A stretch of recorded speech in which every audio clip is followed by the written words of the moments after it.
semaine, tous les lundis, j'essayais de faire une vidéo horoscope un petit peu pour vous annoncer votre semaine, mais trop de ingérable. C'était trop compliqué de tourner, toutes les semaines. Enfin, c'était très compliqué. Donc faute de temps, j'ai arrêté. Pourtant j'aimais bien parce que ça me permettait de lire mon horoscope de la semaine, savoir si ma semaine allait être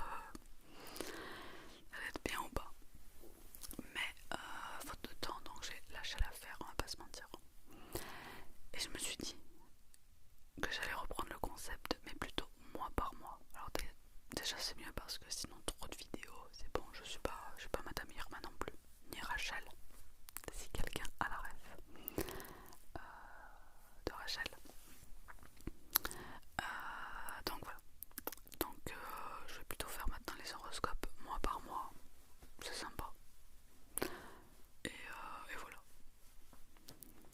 Donc bref, ce mois-ci, les signes qui sont à l'honneur, on a le Verseau et le Poisson.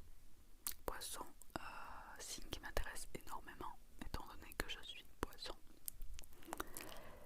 Donc bref, sans plus attendre, nous allons commencer. Alors, premièrement, on commence par les béliers. Les béliers. Ce mois-ci, Vénus entre dans votre signe pour y entamer sa rétrogradation. Elle restera chez le bélier plusieurs mois. Ainsi, les astres vous offrent la possibilité de vous concentrer sur vos amours.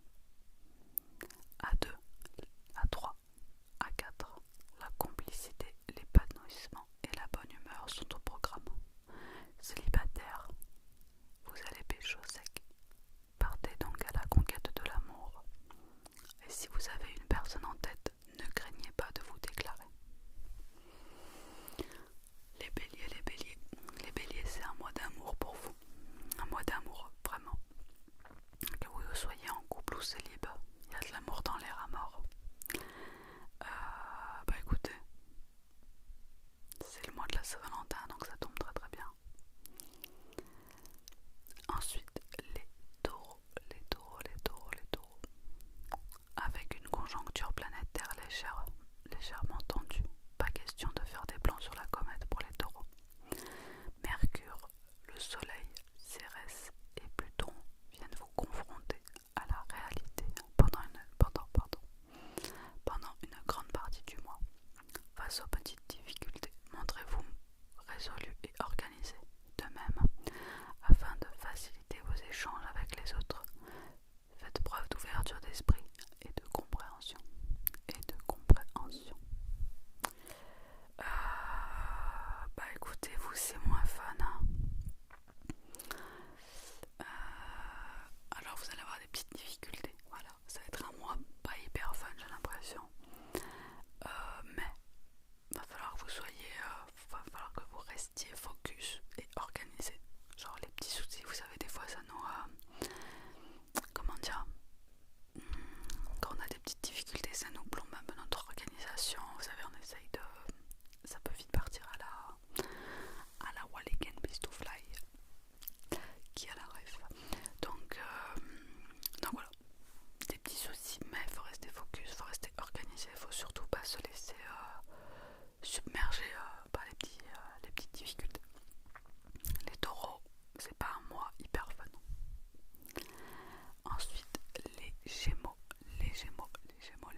si vraiment on fait le calcul, enfin même pas 2 semaines, bah si ouais 2 semaines. Bon, semaine pas trop mal. Franchement, pareil, je reviens sur, vu que c'est la Saint-Valentin, je reviens un petit peu sur l'amour. Ils nous disent clairement, prenez des initiatives, tentez le tout pour le tout. Bah écoutez, si quelqu'un vous plaît, bim, allez-y, on réfléchit pas, on prend des initiatives. Si vous avez des petits problèmes, c'est le moment de trouver des solutions. Donc bref, Gémeaux, vraiment, voilà, un mois pas mal. Après là je me dis, est-ce que vraiment, parce que là on en a fait 3, c'est pas, comment dire, c'est pas catastrophique, enfin oui, c'est pas, c'était bon, c'est des horoscopes sympas, mais est-ce que vraiment il y a déjà des horoscopes qui ont déjà dit un mois éclaté, restez chez vous, enfin vous voyez ce que je veux dire, le moral à zéro. Allez bref, on continue. Les cancers, les cancers, les cancers, les cancers. Mars, toujours dans leur signe, accompagne les cancers et leur confère esprit d'entreprise, soif de conquête, intensité, combative et volonté. Avec ces 2 planètes à vos côtés, vous pouvez faire face à tout. C'est le bon mois pour prendre des risques, céder à la passion, accélérer la cadence,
si vous les sentez positifs. Les Sagittaires, les Sagittaires, les Sagittaires, les Sagittaires. Vénus, la sensuelle, passe durant une longue période dans un secteur ami du ciel des Sagittaires. Conséquence, vous débordez de charme et on ne voit que vous. Célibataire, il ne tient qu'à vous de trouver l'amour à deux. Votre relation est des plus fusionnelles. Attention à Mercure qui sème un léger trouble et rend difficile les décisions. Pas simple de choisir entre le cœur et la raison. Alors, vous allez avoir les projecteurs braqués sur vous. En clair, on voit que vous allez aller dans une soirée, bim, vous êtes la superstar de la soirée quoi. Célib, ça va pécho encore, hein. Et à deux, et ben écoutez, vous allez être hyper fusionnel, ça va très très bien se passer. Par contre, voilà. Alors c'est quoi, c'est les Sagittaires? Difficile les décisions. Si ça avait été Balance, ça m'aurait moins choqué parce que les Balances, pour faire des choix, vous êtes très très compliqués. Waouh, c'est incroyable. Mais là, non, ouais, les Sagittaires, choix difficiles, vous allez être troublés. Et ouais, ça va être compliqué de prendre des décisions, j'ai l'impression. Mais voilà, niveau amour, tout va bien. Les Capricornes, les Capricornes, les Capricornes. Avec une Vénus qui se détourne de vous et Mars, pas toujours agréable, vos amours peuvent être source de doute, d'insatisfaction, de tension et d'incompréhension. En couple, les Capricornes vont devoir faire des efforts et prendre avec des pincettes votre moitié, sans quoi guerre au clash. Célibataire, il y a des risques que votre situation actuelle vous pèse. Gardez confiance, le vent va tourner. Ah, les Capricornes, c'est pas la folie pour vous. En couple, ça va pas être l'extase, voilà, il y a des petites tensions, etc. La communication, messieurs, dames, la communication, très important. Après, méfiez-vous aussi de la communication, hein. Si ça communique dur, ça peut être mauvais, quoi. Et célibataire, bah écoutez, ouais, ça commence à être long, j'ai l'impression pour vous. Ouais, va falloir vite remédier à ça. Bon. Capricorne, je vous avoue que votre mois de février me fait pas rêver personnellement. Bonne chance. Les Verseaux, les Verseaux, les Verseaux qui sont un petit peu les deuxièmes stars de ce mois de février. Parce que les premiers c'est les Poissons. Donc les Verseaux. De janvier à fin mars et de fin avril à début juin. De janvier à fin mars et de fin avril à début juin. Vénus, la radieuse, fait du charme au Verseau. Conséquence, ça ronronne du côté de votre vie sociale et de vos amours. Neptune de fin mars à fin octobre et Uranus de juin à début novembre, toutes deux bien disposées, vous permettent d'élargir vos horizons. C'est le moment d'explorer de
l'impression qu'il y a du flou quelque part chez vous. Donc voilà, mois de février, pas trop mauvais, mitigé. Voilà, il y a du bon, il y a du mauvais pour les Verseaux. Attention, ça c'est le roulement de tambour. Les poissons, les poissons, les poissons, les poissons, les poissons. Poissons, à partir du 15 février, les astres vous mettent en lumière. C'est l'occasion rêvée pour résoudre une problématique, aller au bout d'une démarche administrative ou juridique, prendre des initiatives ou avoir de vraies prises de conscience. Pour beaucoup d'entre vous, tout vous incite à vous tourner vers les autres, à sortir de votre coquille et à mieux communiquer avec votre entourage. Super, super, super, super. Alors, je vais vous dire personnellement, c'est l'occasion rêvée pour résoudre une problématique, aller au bout d'une démarche administrative ou juridique. Je ne vais pas vous mentir, j'ai rendez-vous à la banque pour, voilà, pour voir un petit peu quel investissement je pourrais faire, c'est-à-dire voilà, voir un petit peu, j'aimerais bien réinvestir un peu dans l'immobilier. Donc j'ai rendez-vous pour voir un petit peu les fonds, etc. Donc bref, je me dis que c'est incroyable, ça tombe très bien, comme quoi. Et ensuite, des vraies prises de conscience pour, c'est le mien, aller au bout du nanan, prendre des initiatives. Ou des initiatives, j'avoue que, ouais, si j'en prends, ouais, si, bah si. Ou avoir de vraies prises de conscience, ça par contre, cette phrase m'a fait un petit peu peur, mais bon, on verra bien. Vous incite à vous tourner vers les autres, à sortir de votre coquille et à mieux communiquer avec votre entourage. À la communication, ouais, c'est quelque chose, les poissons qu'on connaît pas trop, enfin on communique mais quand ça va pas on le dit jamais en fait. Moi personnellement je ne parle, quand ça va pas j'aime pas du tout en parler parce que je trouve que ça sert à rien, ça ne va pas arranger les choses, enfin vous voyez ce que je veux dire. Donc je préfère les garder pour moi et voilà, chose qui est très mauvaise hein, mais je déteste, moi je suis une huître. Enfin voilà, mois de février qui pour la plupart est vraiment pas mal. Mois de février, qui dit mois de février dit mois de l'amour. Bref, 14 février, Saint-Valentin, rebelote, ils nous le font tous les ans et ils vont nous le faire tous les ans. D'ailleurs vous, êtes-vous fan de la Saint-Valentin, fête commerciale? Alors moi perso, pour moi c'est commercial à mort, on n'a pas besoin d'une journée pour s'aimer, enfin pour se montrer qu'on s'aime. C'est comme